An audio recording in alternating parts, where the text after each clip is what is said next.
Hello, beautiful community.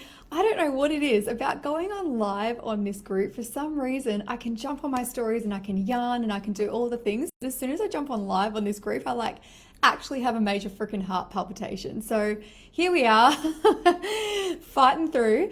I wanted to jump on here today and talk a little bit about packaging strategy. So last week we spoke about determining your pricing strategy and the things that we need to consider when we are determining our pricing strategy, right? Let me just check this here. It's all live.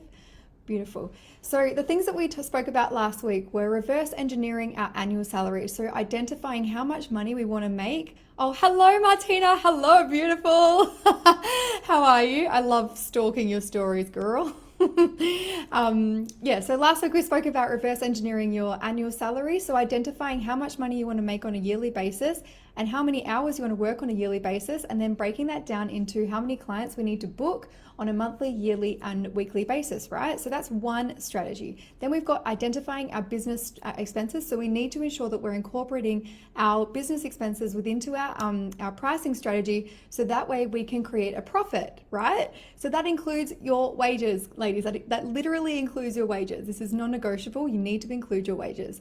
Thirdly, we want to identify our profit margin, so how much money we want to amplify and create within our business on a yearly basis. So that is the pricing strategy that we went through last week. And to elaborate, I wanted to take you through packaging strategies. So if you can let me know in the comments, if you're watching the replay, or Martina, if you're still here, let me know in the comments, do you currently base your bridal business on a pricing strategy? So do you only have individualized pricing structure set up, or do you price your business on a packaging strategy? So do you currently have packages set up that include your client experience within it? So all of the inclusions that are that your bride gets when they book in for your service, or are you quite itemized and individualized? Love to know. If you are catching the replay, let me know in the comments. So let me just check my notes. Where are we? Cool. So last week we spoke about increasing your rates and spoke to your pricing strategy and the things that you need to include within your pricing strategy, right? Individual Kylie, yes. Yeah. I'm really excited you're here because I'm going to share something mind-blowing with you, ladies. Let me just check this here. I will set pricing for. So Martina, in your pricing, do you include additional services into your pricing? So have you got it set up like a bride is $150, a bridesmaid's $140, a mother of the bride is $140, then you've got like additional hair extensions, hair pieces, hair padding. Do you have additional costs? Like, is it all itemized, or is it all combined into one price? So one hourly price. And let me know, Kylie, if that's the same for you, or if you have all individual pricing. So I wanted to talk about packaging strategy because this is what takes your business to a different level, right? I have one price for hairstyling. I need to work on this. Oh, good, Martina. You're going to love this. This is literally my biggest mind blown. Like, I love this so much. Okay.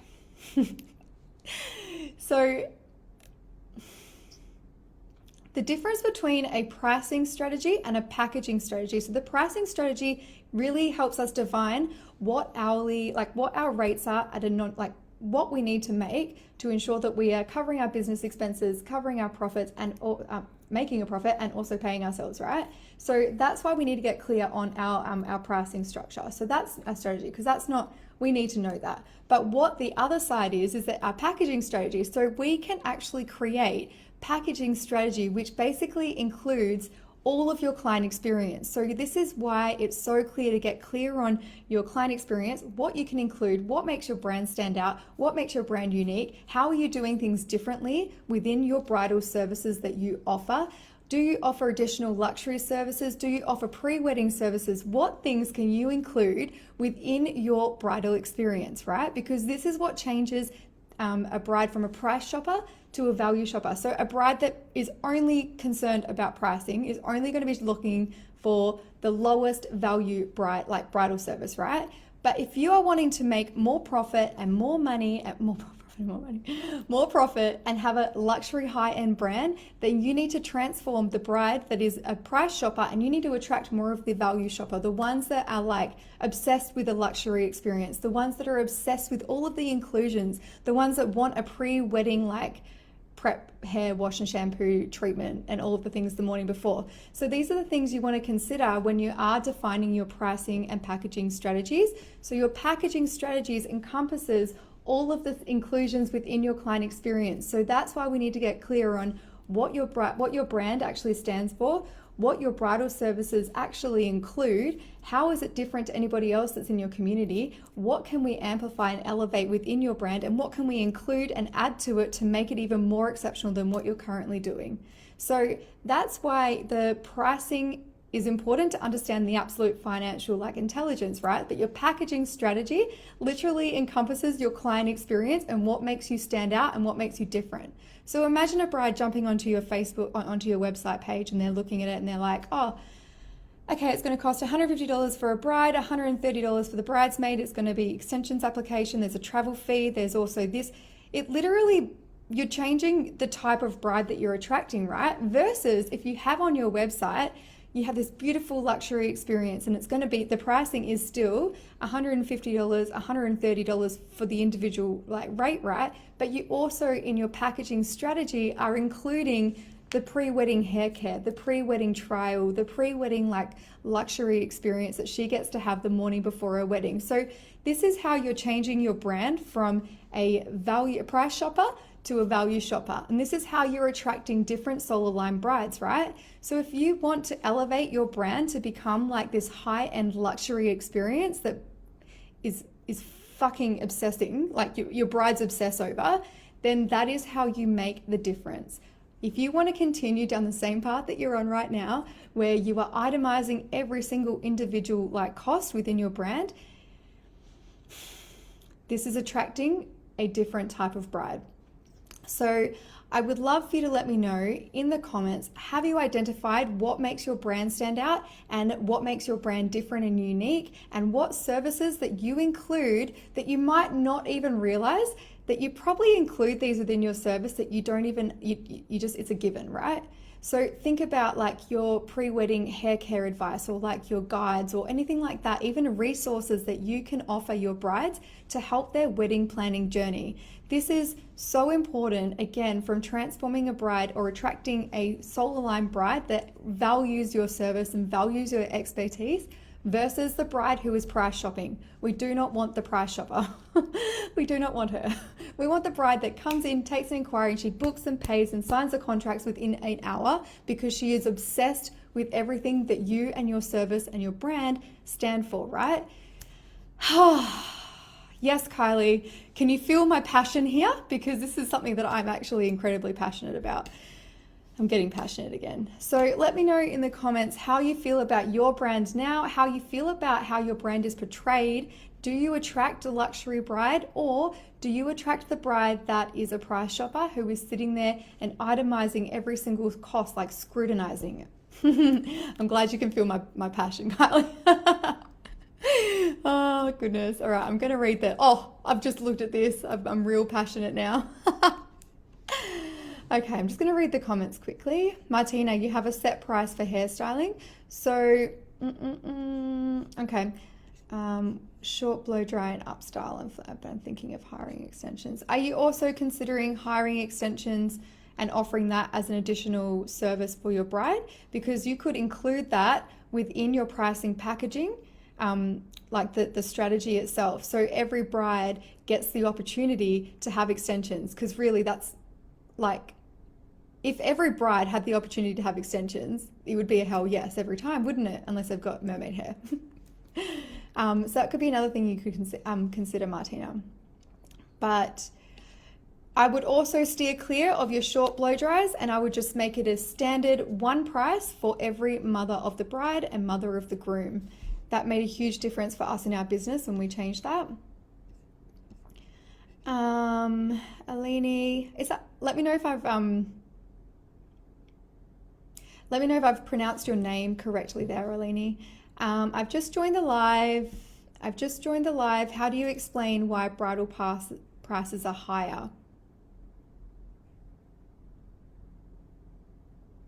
So that, Alini, that will come down to your copy and like you articulating your bridal experience. So it's not about, so that's what I'm saying is that you want to show and demonstrate for your bride just how much of an experience that your brand offers if you've got a high price tag, right? Because that's what transforms the price shopper to a value shopper. So you want to identify within your brand and your service on your social media, your website, all of the places of contact that she has, your proposals, your email copy, every point of contact that she has with your brand and your business. You literally need to amplify the experience that your brand stands for, and that is a conversation. Like, you don't even need to have a conversation then, because you don't need to say why you're higher in price, because it's literally explained to her throughout the experience of the sales experience, throughout your website, your social media, all of the places of contact that she has within your brand and your touch points with you.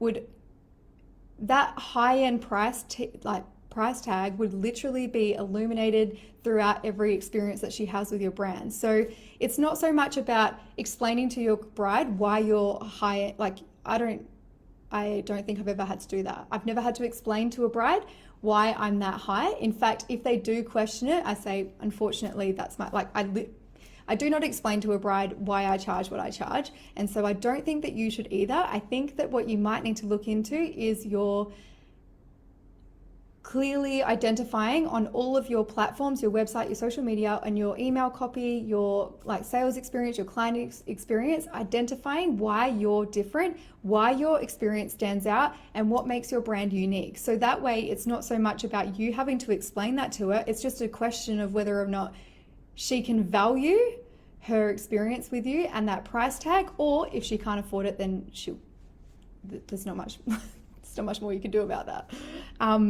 What I meant was that my bridal pricing are higher than formal makeup. Oh, right. Okay. So in that case, I think it would just come down to your actual. So do you spend more time with a bride than your formal makeup? Like, I'm assuming that's a yes. Like, I'm assuming that you would spend more time with your bride on doing bridal makeup than you would with a formal makeup. Like, just look at your appointment schedules for that one. I feel like that's a hand-in-hand experience. Like, I would normally expect, so there you go, that's it. You spend more time with your bride than you would on a formal, like, special occasion makeup. So that's why there's a price difference. And I think everybody knows that also you're offering more than likely a mobile service to your bride. So you're also going to them. I'm not sure if that's what you offer within your like special occasions makeup, like if they come to your studio or if you go to theirs. But that would be another point of difference between a bridal experience and a special occasions experience. Kylie. Luxury client experience, my goal for my brand. I love that, Kylie. I love that so much. That is literally what I've just taken Elegant Edge through, and it's an absolute game changer. So basically that's what the foundations are of Expansion as well. So that's pretty much what Expansion is for. To do the things. All right, ladies. Alini, let me know if there are any more questions. But yeah, absolutely. Oh, one more reminder. I have a reminder. The client experience masterclass is on Sunday at 8 a.m. Perth time. So I would absolutely love to have you there. I've made it for a Sunday so that way everybody can make it, because obviously Mondays and Wednesdays people are working. So I hope everybody can make it. I'm really excited. And Alini, let me just check. Would you recommend not itemizing bridal makeup and travel? This is bridal makeup. No, so we itemize our travel specifically because we've got a team of stylists, so they're traveling from all different locations. And in Perth, it's actually really hard to, we could travel anywhere between 20 minutes to an hour and a half just in the Perth area. So we couldn't standardize our travel fees or expenses. And I would not recommend, if you're in a very similar situation, that you do too. However, if you're finding that you're only traveling, generally travel is either 45 minutes to an hour, then I would just make it a flat rate, and that's your travel rate for going, offering a mobile service, right? But it really depends on the travel that you actually have to go and the distance that you're going. So for example, again, if you could be traveling sometimes 15 minutes and then other times an hour and a half, then you need to 100% itemize your travel expenses. But when I was referring to itemizing bridal makeup, for example, that would be a standard. You have your lashes are included. That's a standard. Or like, for example, with bridal hair, hair extension applications are included, padding is included, veil application is included, hair piece application is included. So all those things that are included. And for Martina, another great opportunity would be to actually include that extension hire into the bridal packaging of the service that she provides, right? So I would always itemize travel unless you have only a standard travel fee, like unless you're only traveling an hour each time, then I would definitely itemize it, because you want to personalize the travel expenses based on the variation of distances. I don't have a standard price of travel, as it depends. Exactly. So in that case, I would keep your travel expenses separate, especially if you've got such variation in your travel fees. We have to keep it separate because we've got different stylists traveling from all different areas and locations. So it was really hard for us to just keep it a standard rate. But yeah, like I said, if there were ever a situation and you're a bridal hair or makeup artist and you offered travel that was up to an hour, and generally speaking, you only have, every time you travel to a wedding, it was anywhere between 45 minutes to an hour, that is an opportunity where you could standardize the travel charge. But generally speaking, most bridal hair and makeup artists have to travel such different variations of hello beautiful, how are you? Generally speaking, most hair and makeup artists have to travel different locations, and that can vary from 15 minutes to like up to 2 hours. So there's a huge difference in that. Kylie, would you suggest one set price for a bride and bridal party makeup? Do you mean as a package? So yes, Kylie, yes. The things that you could do with your brand and everything that you offer is like, it is a high-end luxury, all-inclusive experience. Honestly, you could 100%, you would have to set out the pricing strategy for the packaging strategy, but you would 100% be able to include your makeup, the lashes, the mini makeup trial, the trial tan, all into one package experience. You could also tier it, so you could create 2 different packages. You could create one that's more, maybe you could create, I don't know what the word would be, but like a lower end tiered makeup package, or like beauty experience. And then you could create a high-end luxury beauty experience, which includes everything that you've just said. Or you can include the lower tier, which is just excluding their tans, for example. I don't know. But that is 100%, 1000% something that you should really, really do in your brand. But yes, lovely ladies, I'm going to head off now, and thank you for spending this time with me. If you have any questions, please hit replay, #replay, and then tag me and I will get back to you. But otherwise, I hope to see you on Sunday. Bye-bye.